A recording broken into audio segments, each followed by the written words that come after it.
Backstage, day number 2 of Rock on the Range, and I am joined by the one, the only, Head from Korn. Welcome, my friend. Thank you so much, man. I can't wait for this show.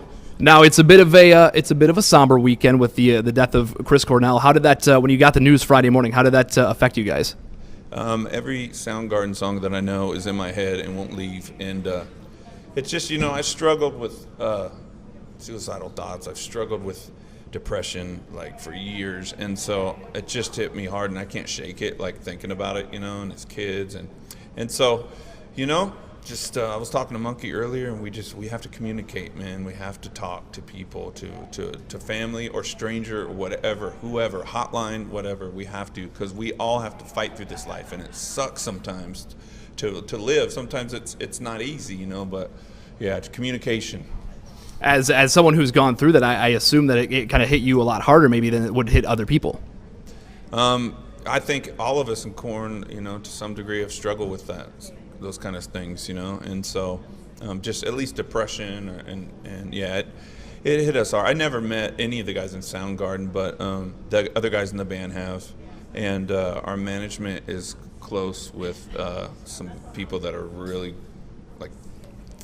like Alice in Chains and stuff like that, and so a lot of it's so close to home, and yeah, but we're gonna honor him.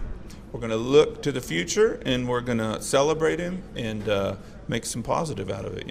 Let's talk about the show tonight. Rock on the Range, you're headlining the main stage. It was 4 years ago. Rock on the Range, that was one of your kind of reunion shows with the band, so it's got to feel great to be back. Yeah, this place holds a special, holds a special place in my heart. So. It's just it was the second show that I played back with Korn, and it's just like, what? It was so huge, just all those people, and so yeah, totally stoked to be back, and can't wait to see what the crowd does tonight. We're gonna celebrate Chris's life and just keep rocking, and so I can't wait to see the crowd tonight. And obviously, fingers crossed for no more rain. Yeah, what's up with that? It's like. There's a spiritual cloud over the place, and then the natural elements of the earth too. It's like, go away, let the sun shine. It's been a strange few months, strange couple of weeks for you guys. You had Fieldy had to miss some shows, so you brought in Robert Trujillo's son Ty, and then you had to cancel some days for Jonathan's voice. Are you guys back to full strength at this point? Yeah, I saw Jonathan a few minutes ago, and he was just like shining, he's like, hey, what's happening? And I was like, dang, you can talk again. So yeah, and then we threw everybody a curveball and brought in a 12-year-old. But we figured since bass player Metallica's his dad, he could probably bring it. So no, he's a prodigy. He killed it on that tour. So it's been interesting though. The same old kind of gets boring sometimes. So how many people thought it was like a publicity stunt that you were putting a 12-year-old on stage with you guys? I've never heard that yet, because we've known Robert for 25 years, right? And it just kind of made sense, and it just kind of happened. Things in life just like fall in your lap. Well, we ran into him. Fieldy ran into Robert and his son. He's like, yeah, check out my son. He's like a shredder. He's in a band. He's playing festivals. So, and then so Fieldy had that in his mind, and he knew he was gonna have to miss shows. He's like, what about that kid, man? And so it kind of happened. There was like one other guy we were thinking about, and it just, Korn's imagery has always been children on the covers of right. albums and stuff, so it just kind of made sense to us, Speaking of albums, the new album, The Serenity of Suffering, has been out now for quite some time. A lot of fans have described it as a return to kind of Korn's roots. Did you guys kind of make a conscious effort to kind of go back? What we really wanted to do was, why have 2 guitar players in the band if you're not going to just have them just ripping? So we really wanted to focus on guitar, and yes, we wanted to. When we started Korn, we wrote songs thinking of what can we do to make the crowd move, and not just stand there. And so we wrote this new album with that in mind, like just on this part, valleys and the peaks and valleys and all that stuff in the songs. And so we weren't trying to go and get our old sound back, but we definitely wanted the energy there. And so I think it has a good modern feel, and it's a blast from the past too. So this is your second album back with the band. How is this album different than Paradigm Shift?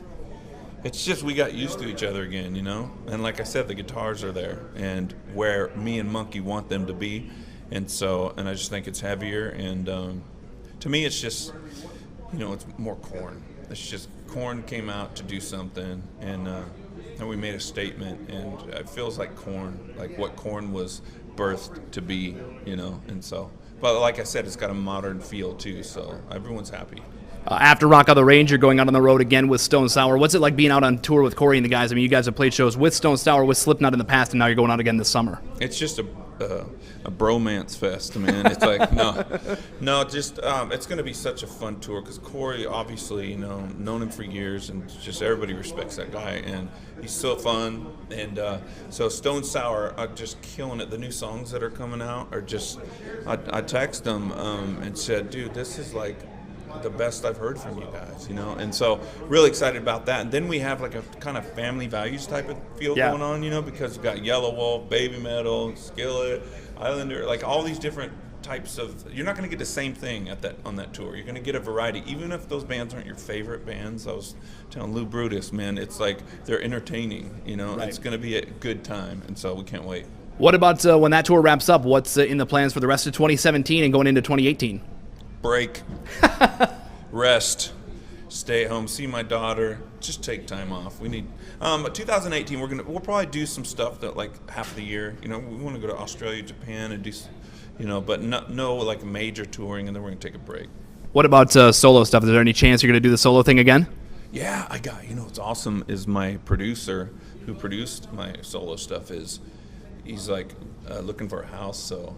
He's staying at my house, and so I got him right there. So we have to work.